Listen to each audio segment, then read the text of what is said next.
But beneath the bones of the Donner Party, the Sierra Nevada conceals a seam of gold, largest the world has yet seen.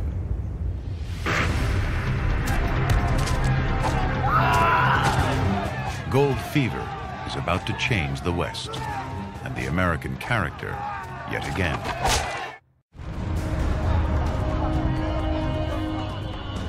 March 1836, Texas, the Alamo.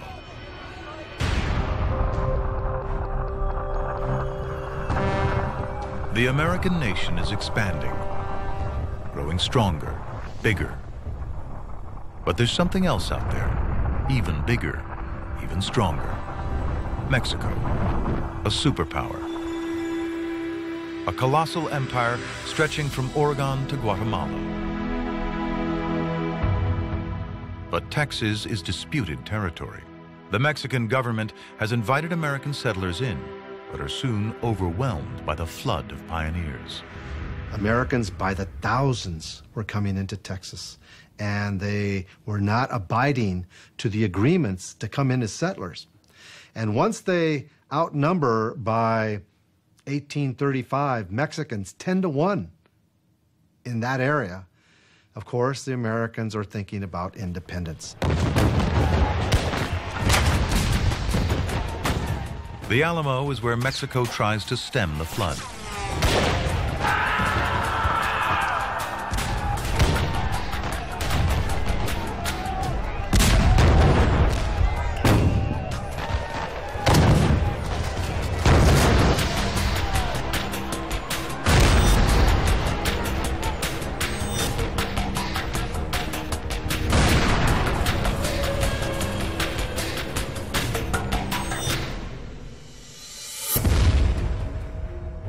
The shots that killed Davy Crockett and his fellow settlers echoed across America.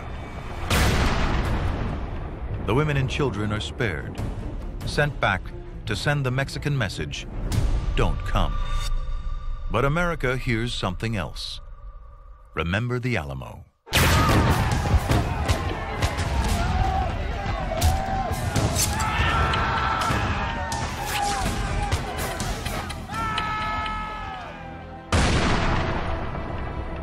A turning point.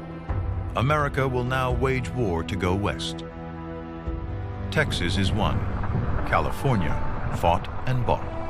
The same month California becomes American, it becomes the nation's greatest prize. Volcanic magma. Over millions of years, in a fault zone beneath the Sierra Nevada, cooling and pressure create quartz. In the quartz, gold.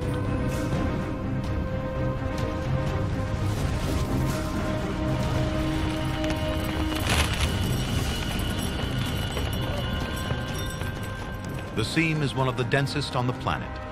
Rocks erode and the riches are released.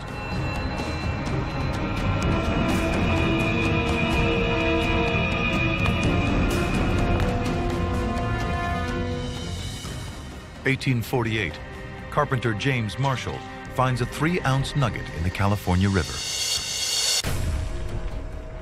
2 months' pay in his hand, but billions of dollars beneath his feet. News of Marshall's discovery spreads to every corner of the world. In California, you can taste the American dream. Get rich quick. Within a year, 100,000 desperate amateur prospectors flood the Sierra foothills. It was the American dream distilled to its essence. Take yourself and go out and try and make a success of it. A Chinese prospector's 100-ounce strike in the Yuba River. $26,000 made by a single Irishman in just 4 days. A $200,000 super seam mined by 12 Mexicans at Bear Valley. In the port of San Francisco, a plot of land worth $16 before the gold strike now changes hands for $45,000.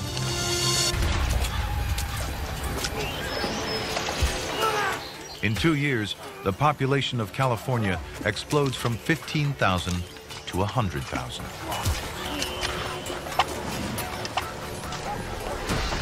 Now, hand panning is replaced by lines of sluice boxes, desperately combing for anything the first prospectors missed. And the price of living rockets. Picks, pans, shovels go from a few cents to $10 apiece. Breakfast costs 10 times what it does back east. But still, the people come.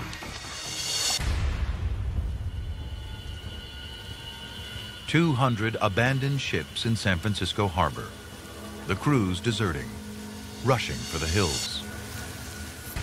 He's traveled 6,000 miles. He spent all his money. Now he travels by foot." Belgian Jean-Nicolas Perlot writes, "We crossed 200 miles of wilderness, full of Indians, bears, panthers, wildcats, snakes of every kind.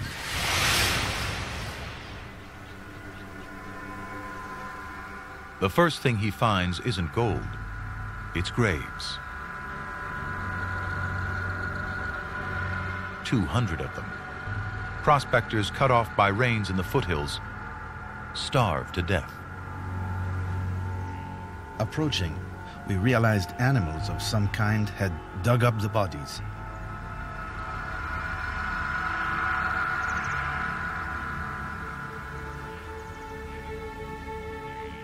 I read a note attached to one of the graves.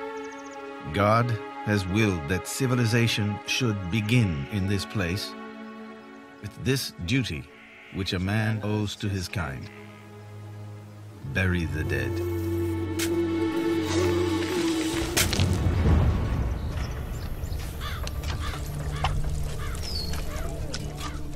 Perlot does find gold, but never in the quantities that he dreamed. As the gold fields are picked clean, tensions rise. Times get tougher.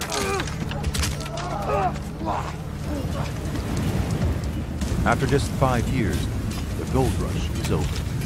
I think that there is that Western mentality of prospecting, try and fail, and the fact that you tried is worthy in and of itself. Of 300,000 who rushed to find gold, less than 1 out of 100 struck it rich. But fortunes were made by the merchants and landowners who supplied the miners. From dirt and dreams came the great cities of California.